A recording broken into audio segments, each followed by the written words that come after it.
Hello, my friends. Today, I want to give a response video to a TikTok video that went viral, I think about a year ago. I didn't give a response at the time because while I did have a Twitter account, I did not have a YouTube account. So now's a good time as any to do that. I can't show the original video because I can't find it anywhere, but I did leave the article that explains the video, shows stills from the video, and shows numerous responses and criticisms to video, and all that would be in the link below. Basically, what this video is a girl is dancing to music and showing as the camera cuts, showing different messages. The first message said something like the reasons I'd be hated in the past. Then it switches to her dressed in like 60s clothes, which says 60s I'd be hated for standing up for civil rights, and then her in 80s clothes showing in the 80s I'd be hated for showing humanity towards AIDS, AIDS and HIV sufferers and victims.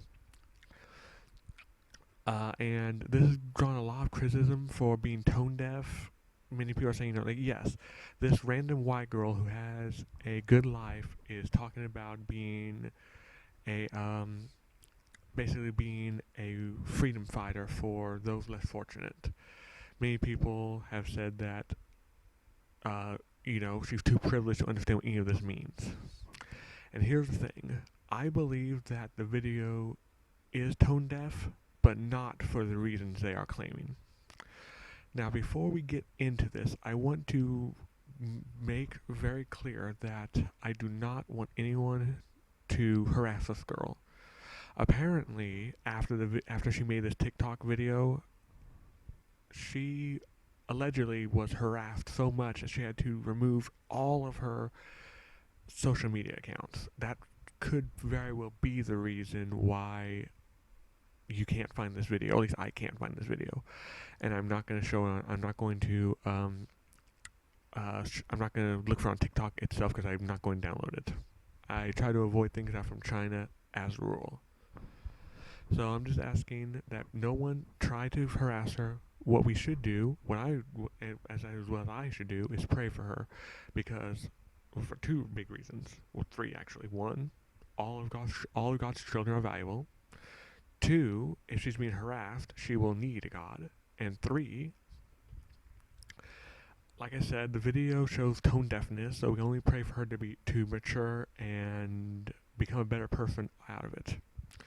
And now we got that out of the way, let's discuss the video. Now, there's the idea that whatever a young person does, like a young person like her does, and believes is akin to what happened in decades past. Now, I don't want to go assume I know what this girl stands for. For all I know, maybe she's a religious, I don't want to say fanatic, but a very religious person who believes a lot of things that a lot of young progressives don't believe.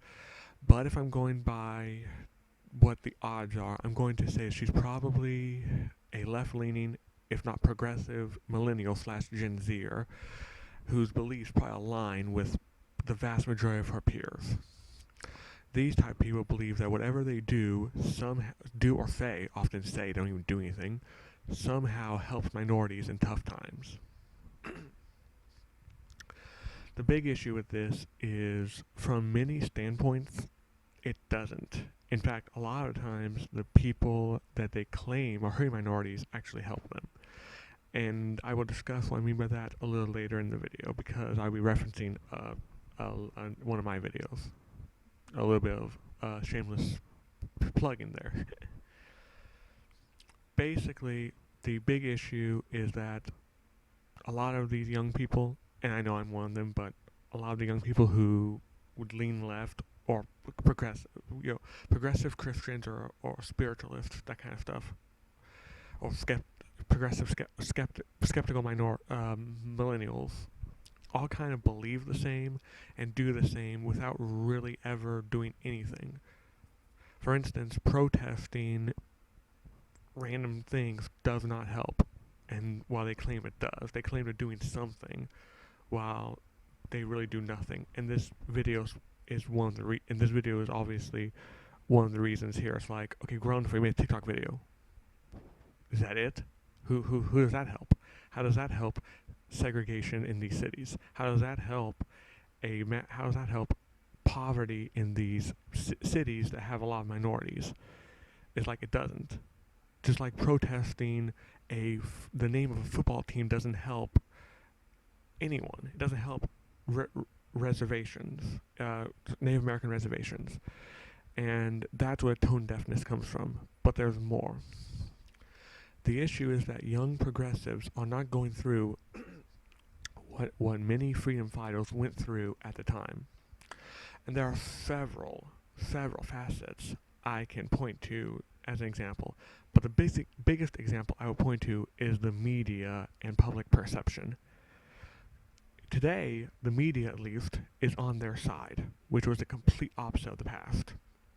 Don't believe me? I'll give you a current example. In 2018, I think there was a March for Life march. For those who don't know, every year around January, February, I think there's something in America called March for Life, where a couple million around the country, several million pro-life advocates and regular people march to show their pro-life views. During one of these marches, I think in Virginia, it was in Kentucky, that was it, I think. A high school known as Covington were marching with them. Well, a video came out of a young teenager wearing a MAGA hat, harassing a Native American, and the media jumped on them really fast. Well, guess what happened? About, an hour later, the full video came out showing that no, the teenagers weren't the ones being harassed, and there were a lot of retractions from the media. Oh, I tell a lie. No, there were no retractions from the media. That's why the teenagers sued the pants off the Washington Post and CNN. That's not all of what would happen if the media was not on the progressive side. And then we can point to the Smollett incident, where the media protected Smollett as much as possible. The moral of the story is there are way too many differences between what was going on during the times of segregation and civil rights versus what's going on here. The progressive millennials arguably live in the best possible time there is to live, and they act like they are suffering when really they are the most privileged people. And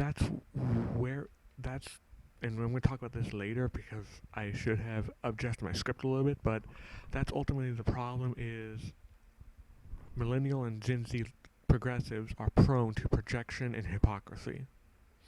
But before we get into that, I just want to make one big comparison. There is an issue today that's being fought that can be akin to fighting for civil rights because there are numerous similarities, and I bet a lot of young people like me are not going to like what I have to say, but the similarities are too stark to ignore. The subject that's very similar to civil rights would be the abortion issue. What do I mean by that? Do I mean abortion rights? No. I mean the pro-life movement is similar to civil rights issue. Now, before you click off the video, let me explain. The biggest one is the media is not at all on the side of pro-life. Again, the Covington case is the biggest example. 2, very often the biggest probably abortion mill, if you will, Planned Parenthood, has gotten away with numerous examples of ignoring rapes because ignoring rapists. Very often you hear reports of 13 or 14-year-olds going to an abortion clinic multiple times, very often impregnated by a family member, and they just let it slip. Another big one is the pro-abortion crowd can be extremely vile. And when I mean pro-abortion, I don't mean the pro-choice, your run-of-the-mill pro-choice people. I mean your pro-abortion crowd. Shout your abortion. you want to see how nasty it can be? Well, one, the Covington case, and two, look up any interaction between pro-lifers and pro-choicers, whether it be like the View women are often very vile to the one pro-life person they have. I can't remember. There was an interview, I can't remember his name, with a pro-life advocate, and then this big burly guy grabbed him by the neck and told him to stop saying what he's saying. And it's like, if a pro-life person did that, it would be headline news, but pro-choice did it, so it's fine. That's another example. It's like, this is exactly how their civil rights people were treated. And probably the biggest one, which I will go into more detail if people want me to, is that the pro-abortion arguments are identical to slavery, civil rights, and if you permit me, Nazi arguments. You know how, well, the fetus is not alive, is not a human. That's exactly what slavery was. Black people weren't human. Jews weren't human. It's like, I can do an entire video on this, but basically, almost every single argument for abortion I've heard matches arguments that were pro-slavery or anti-civil rights. It's like, basically, if you want to follow a movement that is the closest to civil rights, be pro-life. Now again, I don't want to make any assumption about this girl. Maybe this girl is pro-life. But if I'm going off averages and probability, my guess is that she probably believes exactly what her peers believe and what media personalities believe, what her celebrities she follows believe. It is not brave at all to conform to what the masses believe. And the irony of all this is that I don't think the masses believe it. Polls show that the public is actually literally split in pro-life versus pro-choice beliefs. In fact, when it comes to women, if you are according to certain polls, if you are a pro-choice woman, you're actually a minority. As I believe, I don't think it was Pew, but something like Pew showed a survey that said 51% of women in America identify as pro-life. Not something one would hear or expect if they did not go outside their comfort zone when it comes to their beliefs. And like I said earlier, the biggest problem with this is tone deaf in the way that it portrays. The video is tone deaf because it's not just her, but people portraying their ideology as one thing when it's the complete opposite, and it doesn't even realize it. Ironically, the people young progressives fight against are the ones doing the tasks they claim they do themselves. For instance, many young progressives do not like fundamental Christians, do not like fundamental religion as a whole. In fact, I follow a couple of people on Twitter who have told me that Christians should not preach, which is kind of ironic when you think about when you tell somebody they should not preach, that in and of itself is preaching. And the biggest issue is they claim that that fundamental Christians are the bane when they're the only ones given to charity. Statistics show that despite having a median income less than progressives, Christians not only give more in growth and more in percentage to charities, give more time and adopt more people than pretty much any other group combined. I think one said that all the groups combined. They are fighting against the ones who are actually helping. Progressives do this all the time. Another problem is that young progressives want government to do everything they want for them, not realizing that the issues they want government caused in the first place. I explained this in my civics teacher video, which I will leave in the description and in the pinned comment down below. Asking the federal government to fix anything is a pipe dream. The Civil Rights Act was supposed to end segregation, but as I know from living in St. Louis, that the segregation is worse than it's ever been. Well, if the federal government's supposed to help, why on earth is segregation worse now? There's only one constant. Well, there are two constants. The one constant is the federal government is getting bigger, and two, many of these segregate cities kind of vote for the same type of people. You can't blame fundamental Christians for problems in St. Louis when it's left-leaning progressives who've been running St. Louis since the 50s. And that's kind of the problem here. That's the biggest problem with this video, is that it's tone deaf because it does not recognize what it's saying. It does not recognize, like with many young people, it becomes what it claims to fight. It becomes what it claims to hate. And that's ultimately my take on this video. Again, I will leave the link to the original video. And as you read about this video, or if you even happen to find it, I ask again, do not harass the girl. She's apparently been through a lot. And ultimately, that's all I have to say in this video. I didn't want it to be too long, as this was a fairly quick and concise response.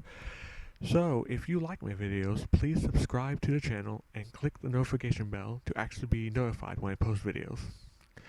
If you have any suggestions for future Ramble subjects, please leave them in the comments down below. And if you want to follow me on Twitter to see not only my hot takes, but what I am saying, what I said in this video would not come as a shock if you did follow me on Twitter. My Twitter link will be in the description below. And until the next video, thank you very much for watching, and God bless.